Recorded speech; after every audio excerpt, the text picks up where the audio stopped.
আল্লাহ রাব্বুল আলামিন কোয়ালিফাই করে দিলেন যে পবিত্রের পিছনে আড়ালে বিপরীতে অপবিত্র, নষ্ট, অবৈধ জীবিকাও রয়েছে, যেগুলো বান্দার জন্য উপকারী নয়, তাদের জন্য সেগুলো গ্রহণ করা শরিয়া অনুমোদিত নয়।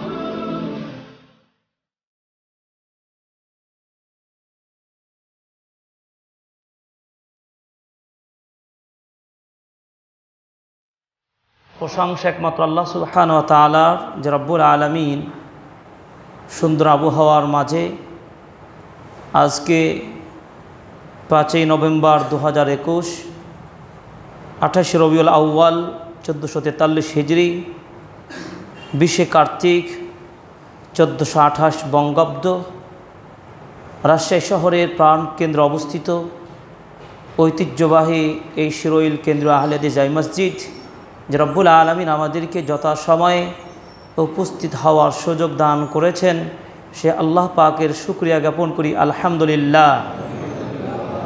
দরুদ ও সালাম বর্ষিত হোক সকল বিষয়ে, সকল ক্ষেত্রে আদর্শের অনুকরণীয় অনুসরণীয় ব্যক্তিত্ব প্রিয় নবী মুহাম্মদ রাসূলুল্লাহ সাল্লাল্লাহু আলাইহি সাল্লামের প্রতি অসংখ্য দরুদ ও সালাম বর্ষিত হোক সাল্লাল্লাহু আলাইহি ওয়াসাল্লাম।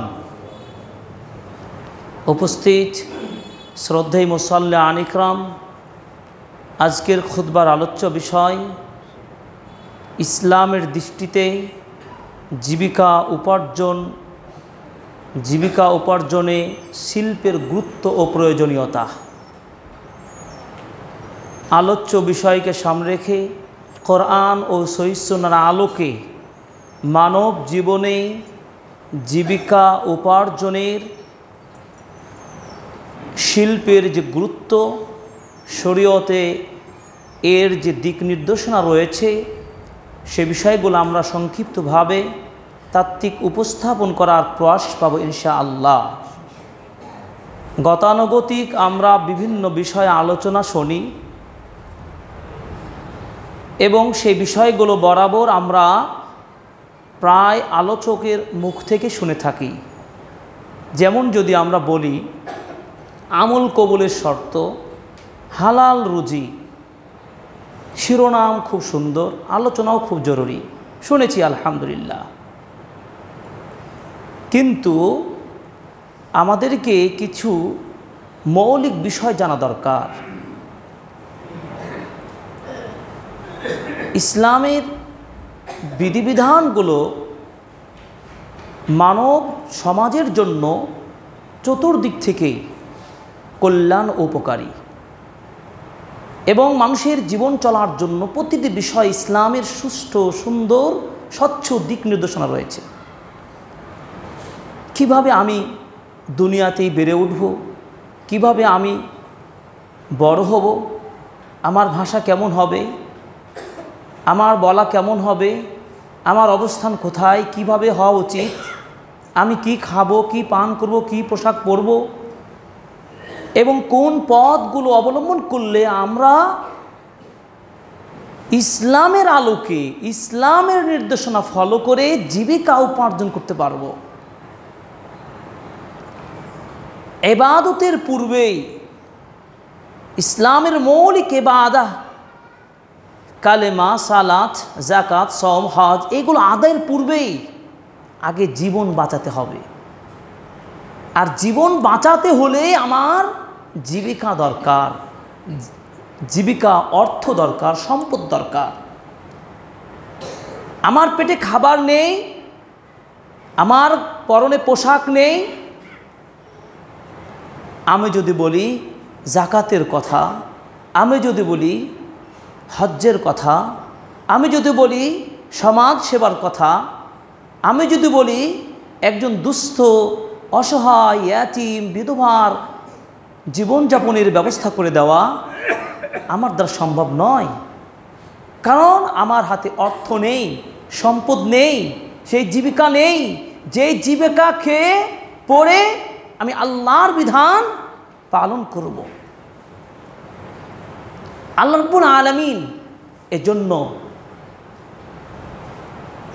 আদিকাল থেকেই যখন এই পৃথিবীতে মানুষকে প্রেরণ করলেন তিনি ছিলেন আদম আলাইহিস সালাম। দুনিয়ায় আসার সাথে সাথেই খাদ্যের যে প্রয়োজন তৎকালীন জীবনের সূচনাতেই নবী আদম, তার সন্তান, পরবর্তী প্রজন্ম সকলেই নিজে স্বহস্তে উপার্জন করার জন্য তারা উপার্জন কর্মে নিয়োজিত ছিলেন এবং তারা সেই পথগুলো খুঁজে খুঁজে উপার্জনের পথগুলো বের করে তারা উপার্জন কর্মে আত্মনিয়োগ করেছিলেন। এই জন্য আল্লাহ রাব্বুল আলামিন বলেছেন, ইয়া আইয়ুহার রুসুল কুলু মিনাত তাইয়্যিবাত ওয়া আমালুস সালিহা। হে রসুলগণ, কারণ সাধারণ মানুষের আগে রসুলগণের মূল, কারণ সাধারণ মানুষদের খলিফা প্রধান প্রতিনিধিত্ব করবেন নবী রাসূলগণ। নবী রাসূলগণকে নির্দেশ দিয়ে আল্লাহ রাব্বুল আলামিন বলেছেন, হে রসুলগণ কুলু মিনাত তাইয়্যিবাত ওয়া আমালুস সালিহা। দুনিয়ার জীবনে পুরো পৃথিবীর বিভিন্ন আনাচে কানায় আমি আমার পবিত্র জীবিকাগুলো আমি রেখে দিয়েছি, সেখান থেকে তোমরা গ্রহণ করে অর্জন করে খাদ্য হিসাবে, পোশাক হিসাবে তোমরা ব্যবহার করো। এরপরও ওয়া আমালুস সালিহা, সৎ কাজগুলো করো।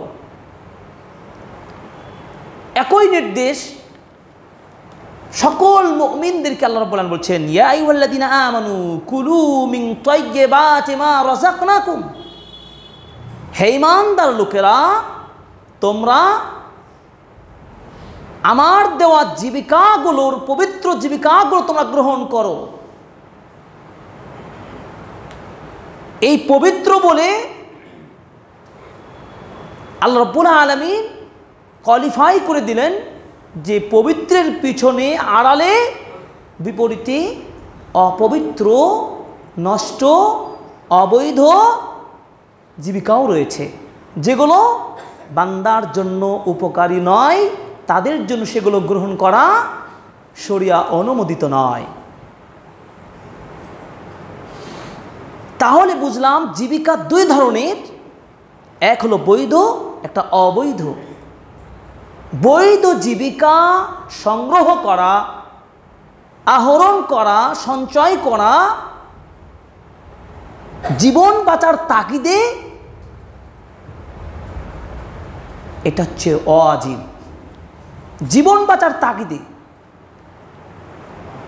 যতটুকু খাদ্য পোশাক আমার সংগ্রহ না করলে আমার জীবন ধারণ সম্ভব নয়, যতটুকু পোশাক সংগ্রহ করতে না পারলে আমি আমার পোশাক নিয়ে আমার সুন্দর চেহারাকে আড়াল করতে পারবো না, আমাদের লজ্জাস্থানগুলো পোশাক দ্বারা আচ্ছাদিত করতে পারবো না, ততটুকু খাদ্য, ততটুকু পোশাক সংগ্রহ করা, সঞ্চয় করা প্রত্যেক মুসলিম নরনারীর উপর এটা ওয়াজিব।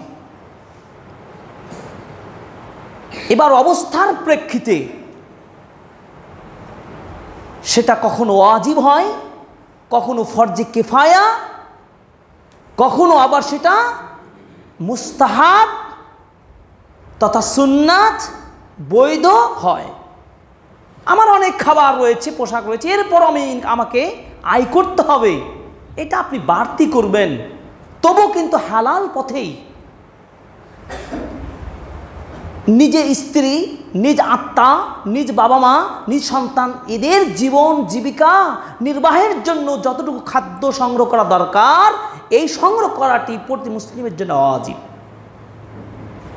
এরপরে যখন আমার মূল প্রয়োজন পূর্ণ হয়ে যাবে তখন সেটা আর ওয়াজিব পর্যায়ে থাকে না, আপনি আপনার স্বাচ্ছন্দ্য অনুযায়ী ইসরাফ, অপচয় ছাড়া রাসূলুল্লাহ সাল্লাল্লাহু আলাইহি ওয়াসাল্লাম এবং তার সাহাবীদের জীবন ও সিরা অনুযায়ী আমাকে চলতে হবে। বিত্তশালী হওয়া এতে কোনো বাধা নেই, কিন্তু বিপরীত মুখে কর্মক্ষম, বেকার, পেশাহীন, অলস,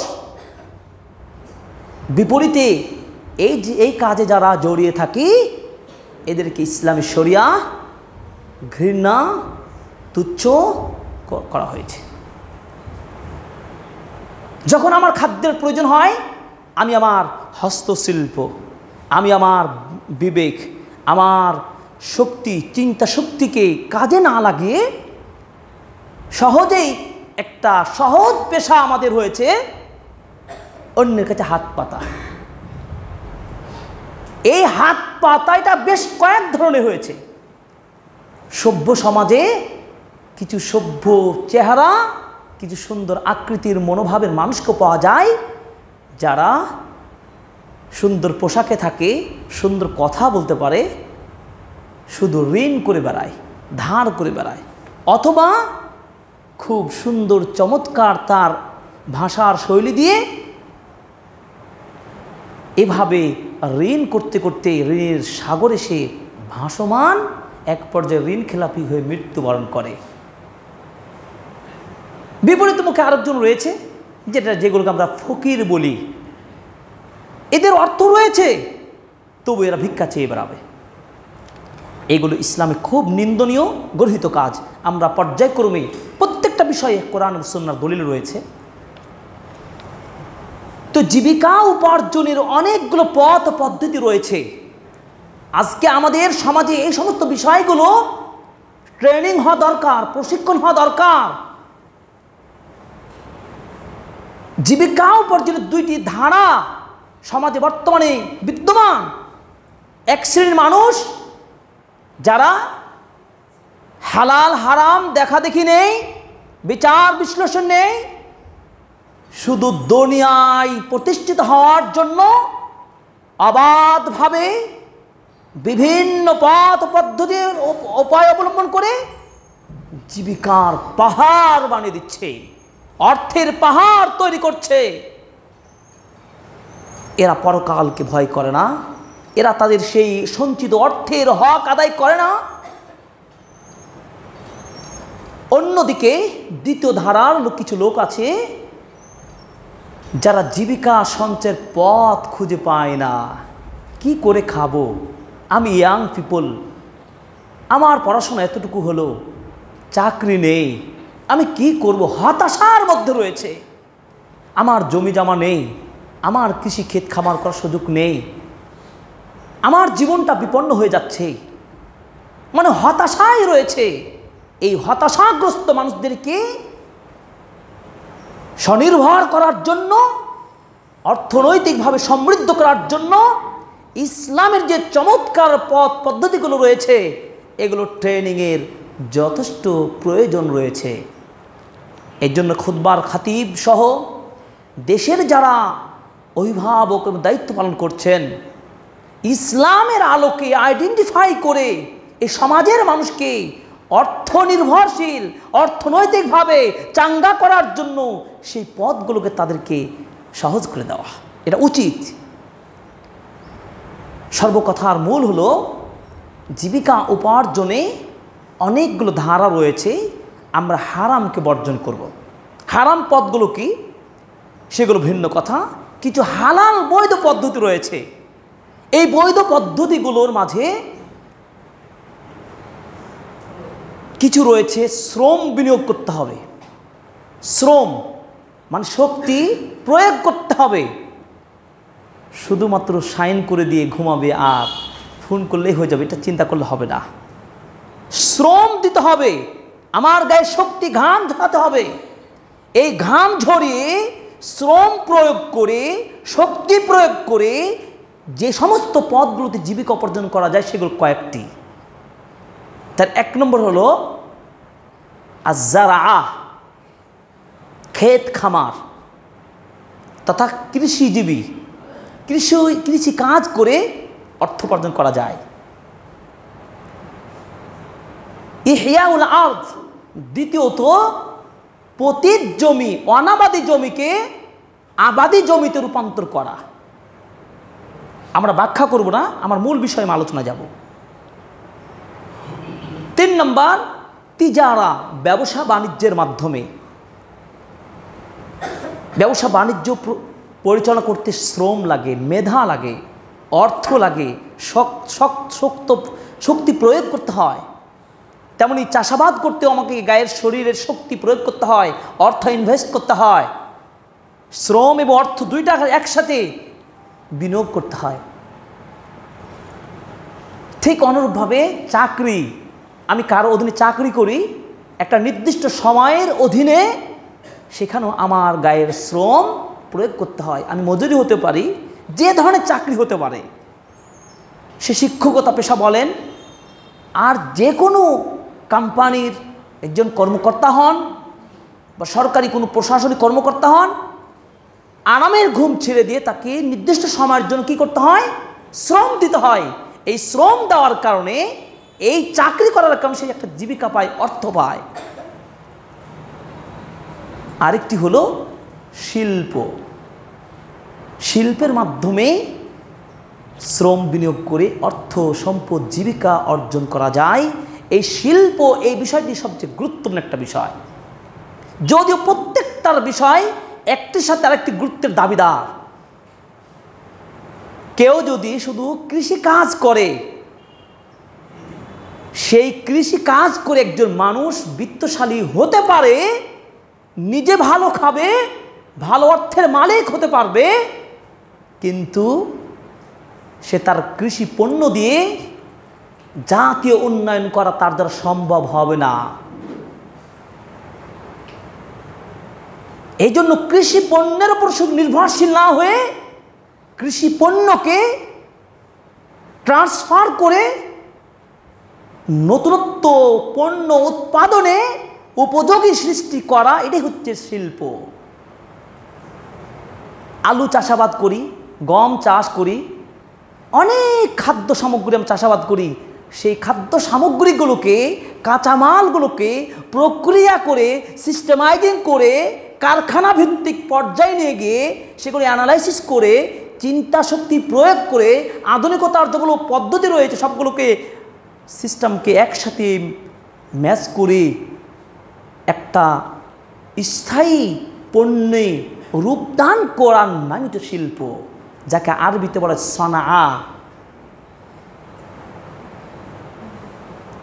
এই সনাআ শিল্প কাকে বলে, এই ব্যাপারে বিজ্ঞ অর্থনীতিবিদগণ, বিজ্ঞ মাকাসিদুশ শরিয়া, শরীয়তের অর্থ বিভাগে যাদের পাণ্ডিত্য রয়েছে, তারা অনেকভাবে সংজ্ঞা দিয়েছেন।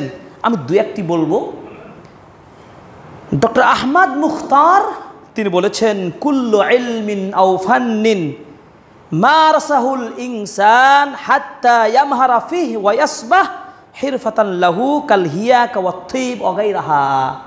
প্রত্যেক ওই বিদ্যা, প্রত্যেক ওই বিষয় যেগুলোতে মানুষ তাদের চিন্তা শক্তির প্রয়োগ করে, অনুসরণ করে নতুনত্ব পণ্য তৈরি করতে পারে, সেটি হলো শিল্প। অর্থনীতিবিদরা আরও ভালো বলতে পারবে, ইংরেজি সংজ্ঞা দিয়ে, বিভিন্ন ভাষার সংজ্ঞা, যদি খুতবাতে একেবারে মূল কথাটা বলতে হবে, জন্য আমি সেই বিস্তারিত যাচ্ছি না। যেমন সুতা বুনন, চিকিৎসা ক্ষেত্র, এগুলো কি শিল্প, হস্তশিল্প। এই শিল্পের বিভিন্ন ধরনের প্রকার রয়েছে। বৃহত্তম শিল্প গড়ে তোলা, ক্ষুদ্র শিল্প গড়ে তোলা, মাঝারি টাইপের কিছু শিল্প গড়ে তোলা। আর এই শিল্পর সূচনাটা আসলে ইসলামে, যেটা সহিহ বুখারীর হাদিস 2073 নম্বর হাদিস। আবু হুরায়রা রাদিয়াল্লাহু তাআলা আনহু বলছেন, রাসূলুল্লাহ সাল্লাল্লাহু আলাইহি সাল্লাম বলেছেন, ইন্না দাউদ আলাইহিস সালাতু ওয়াস সালাম লা ইয়াকুলু ইল্লা মিন আমালি ইয়াদিহি। আল্লাহর নবী দাউদ আলাইহিস সালাতু ওয়াস সালাম তিনি কোনো জীবিকা খেতেন না যতক্ষণ পর্যন্ত তিনি নিজে স্বহস্তে তা উপার্জন না করতেন। সুবহানাল্লাহ। স্বহস্তে তিনি উপার্জন করতেন। আকাশ থেকে খাদ্য আসবে, ত্রাণের প্যাকেট আসবে, ত্রাণের বস্তা পাবো, এই আশায় বসে থাকতেন না।